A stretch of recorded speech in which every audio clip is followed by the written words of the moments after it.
Right now, in the Henan province of central China, an ongoing archaeological excavation is actively bridging the gap between ancient myth and scientific fact. Researchers, carefully sifting through layers of early Bronze Age soil, have unearthed a meticulously constructed royal tomb dating back exactly 3,700 years. This specific timeline places the site squarely within the chaotic, highly debated transition period between the legendary Shang and the early Shang dynasties. Yet, what makes this excavation truly unprecedented is not the architecture, but what was found at its very center, the perfectly preserved skull of an unidentified monarch. This single, remarkable artifact is finally providing historians and geneticists with direct biological evidence of a forgotten ruler, fundamentally altering our modern understanding of early Asian civilization. The excavation started as a routine survey near the sprawling ruins of the ancient Erlitou culture complex. For several long months, a dedicated team of researchers carefully documented standard agricultural tools and primitive building foundations. However, deep ground-penetrating radar soon detected a massive, unnatural anomaly buried far beneath the expected occupation layers. As the archaeological team dug deeper, the distinct outline of a highly sophisticated royal tomb slowly emerged from the compacted earth. The sheer architectural scale of the burial structure instantly told them this was no ordinary citizen or minor noble. They had stumbled upon a king, effectively hidden from human eyes for nearly 40 centuries. Breaking through the final layer of compacted clay and stone was a moment of pure, terrifying triumph for the scientists. The air inside the chamber was completely still, sealed off from the ravages of weather and time since the 17th century BCE. Surrounding the central burial platform were the oxidized green remains of highly valuable bronze ritual vessels. Yet, the absolute centerpiece of the room was the skeletal remains of the monarch himself. While the rest of his skeleton was somewhat degraded, his skull was sitting in a state of miraculous preservation. Honestly, this might be the weirdest thing I have seen in modern archaeology, given how fast bone usually decays in this specific soil. The skull itself is an absolute marvel of natural chemical preservation. Unlike the vast majority of human remains from the early Bronze Age, this cranium did not crumble into dust upon exposure to the air. Unique minerals from a nearby underground spring had slowly seeped into the bone matrix over thousands of years. This slow geological process essentially fossilized the delicate bone structure, protecting it from moisture and hungry soil microbes. The researchers instantly knew they had an unprecedented scientific treasure on their hands. It provided a flawless biological canvas for modern laboratory analysis. Carbon dating procedures quickly confirmed the exact timeline of this forgotten ruler. The remains date back exactly 3,700 years, placing the king's turbulent life right in the middle of the 17th century BCE. Historically speaking, this is a profoundly chaotic and violently transformative period in ancient Asian history. It marks the shadowy, legendary transition period between the fading Shang dynasty and the rising power of the Shang dynasty. The political landscape was likely fractured into dozens of regional city-states, with warlords constantly fighting for supreme dominance over the Yellow River Basin. Understanding exactly where this specific king fits into that violent puzzle is now the primary goal of the global scientific community. The true mystery, however, lies in identifying exactly who this ancient ruler actually was. Traditional historical texts from later Chinese dynasties mention several powerful kings from this general era, but none precisely match this location. Some historians theorize he could be a forgotten general of King Ji, the notoriously tyrannical final ruler of the Shang dynasty. Others suggest he was an early unrecorded Shang conqueror who secured this vital territory before writing was widely standardized. There are absolutely no oracle bone inscriptions inside the tomb to confirm his actual name or royal title. It is incredibly fascinating to realize that a king with such immense wealth and power could simply be erased from the historical record. Because ancient texts failed to provide his name, the scientific community had to step in to extract the truth. The skull was carefully secured in a specialized climate-controlled case and rushed to a high-tech genomics laboratory in Beijing. Here, an elite multidisciplinary team of geneticists, forensic anthropologists, and biochemists took over the detailed investigation. They treated the 3,700-year-old bone with extreme caution, operating in clean rooms usually reserved for sensitive microchip manufacturing. Their very first major objective was to extract viable, uncorrupted genetic material from the ancient tissue. This step is arguably the most difficult and frustrating part of the entire modern archaeological process. Extracting usable ancient DNA requires an incredibly delicate surgical procedure.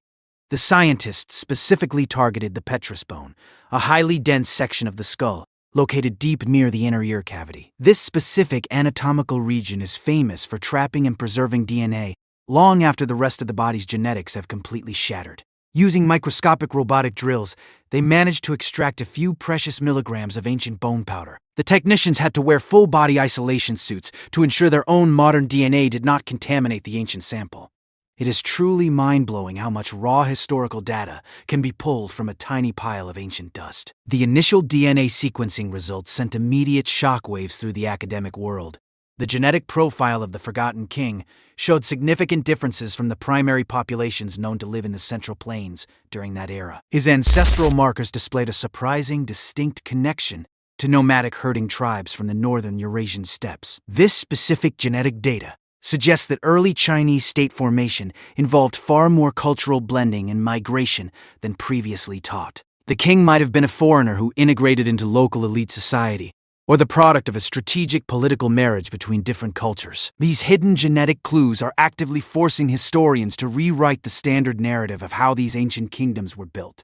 While geneticists decoded his ancestry, another specialized lab team focused on advanced chemical analysis. They conducted strict stable isotope testing on the preserved enamel of the king's remaining teeth. Isotopes of elements like strontium and oxygen act as a permanent geographical signature of the local water a person drank during childhood. The conclusive laboratory results prove that the king did not actually grow up in the Henan province, where he was buried.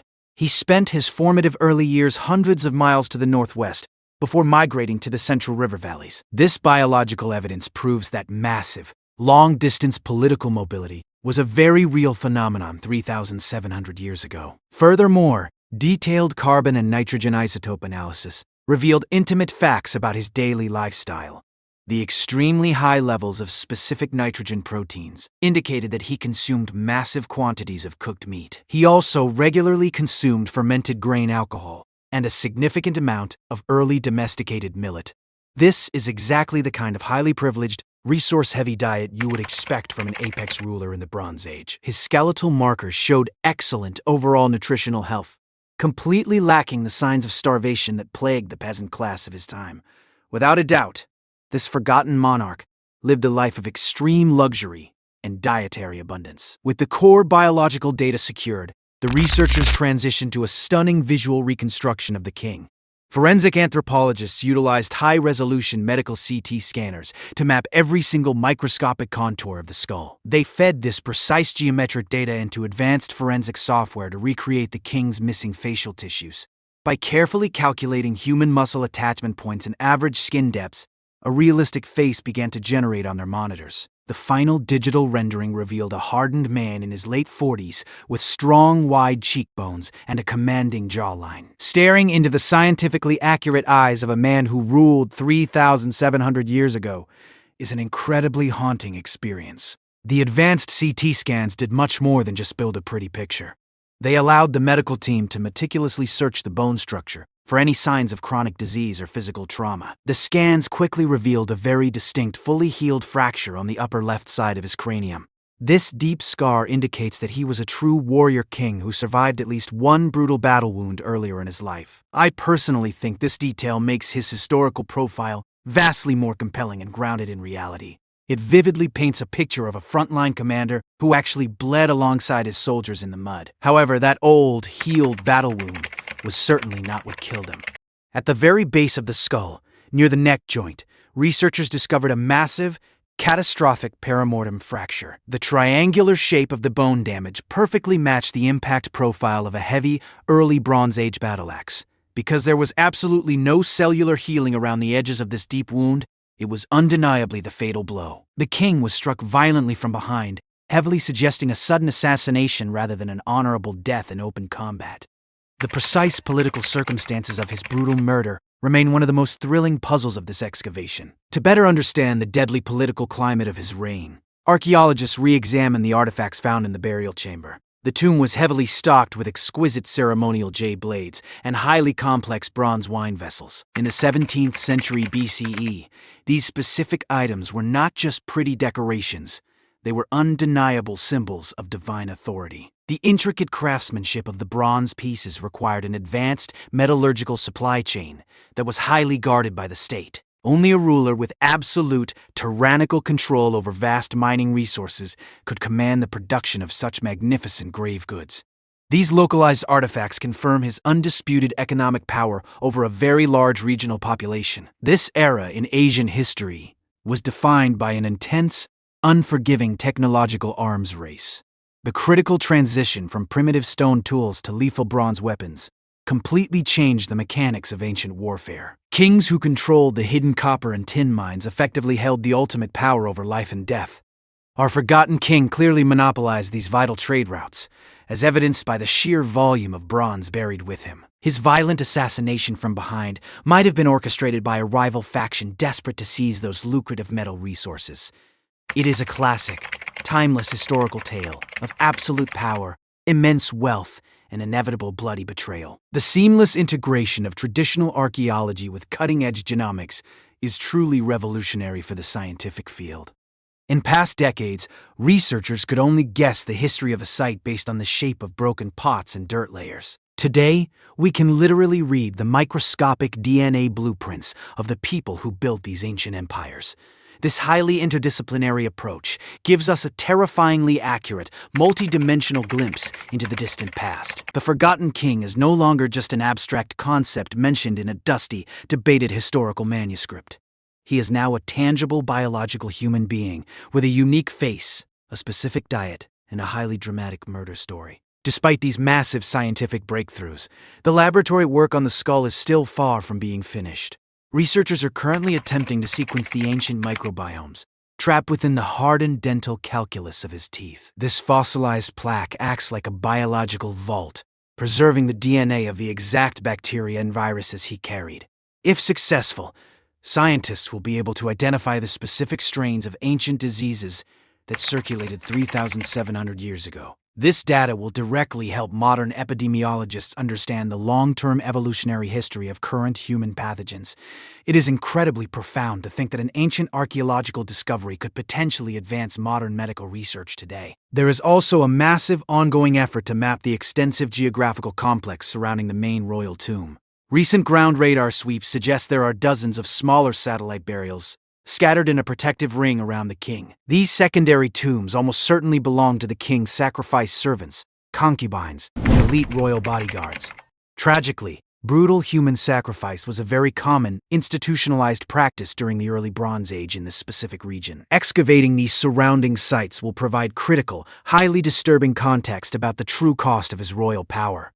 The dark, violent scale of this ancient societal structure continues to exceed all of our initial academic expectations. We must also carefully consider the broader implications this specific discovery has on global ancient history. The rapid emergence of complex, brutal state societies in Asia happened concurrently with similar historical developments in Egypt and Mesopotamia. By studying this isolated, murdered king, we learn about the universal human drive to organize, conquer, and hoard resources. It perfectly highlights the parallel, simultaneous evolution of human civilization across completely different, unconnected geographical landscapes. This single fractured skull deeply connects the localized history of the Yellow River to the grand narrative of human development. It serves as a powerful, permanent reminder of our shared, highly turbulent human origins. Major educational institutions are already actively scrambling to update their historical curriculums based on this current, ongoing excavation. The outdated textbook narrative of a smooth, peaceful transition between ancient dynasties is being rapidly replaced by harsh reality. Future students will soon learn about a fractured landscape of competing warlords, hidden genetic diversity, and complex political assassinations. This discovery undeniably proves that human history is never static. It is constantly evolving as new scientific evidence is unearthed. I genuinely believe this is quite possibly the most exciting decade to be a student of archaeology and ancient science. We are literally watching the foundational pages of history being rewritten in real time inside modern laboratories. As the intensive laboratory analysis finally concludes, The king's skull will be carefully prepared for permanent public exhibition. The Chinese government is currently funding the design of a massive new historical museum near the original Henan excavation site. The absolute centerpiece of the entire facility will be the skull, protected by thick glass and advanced climate controls. It will be surrounded by interactive holographic displays detailing his genetic profile, his migration path, and his forensic facial reconstruction. This modern setup will allow the general public to come face to face with a murdered ruler from 3,700 years ago. It wonderfully bridges the massive gap of time, turning an isolated academic study into a highly emotional educational experience. In the end, the captivating story of this 3,700-year-old skull is a massive testament to the resilience of human history. It clearly demonstrates how modern science can effectively resurrect the absolute truth from the deepest depths of historical obscurity. Through advanced DNA sequencing, chemical isotopes, and forensic digital analysis, an unnamed murdered monarch has finally reclaimed his identity. This incredible ancient mystery reminds us all that the Earth still holds countless dark secrets just waiting to be dug up. The next time you walk over solid ground, take a moment to consider the forgotten histories resting quietly beneath your feet. Thank you so much for joining me today on this deep dive into the scientific unearthing of our violent ancient past. As we close this chapter, we can't help but wonder what other ancient secrets are still waiting to be uncovered. If this journey into the past intrigued you, don't forget to like the video and stay tuned for our next mysterious discovery. See you next time.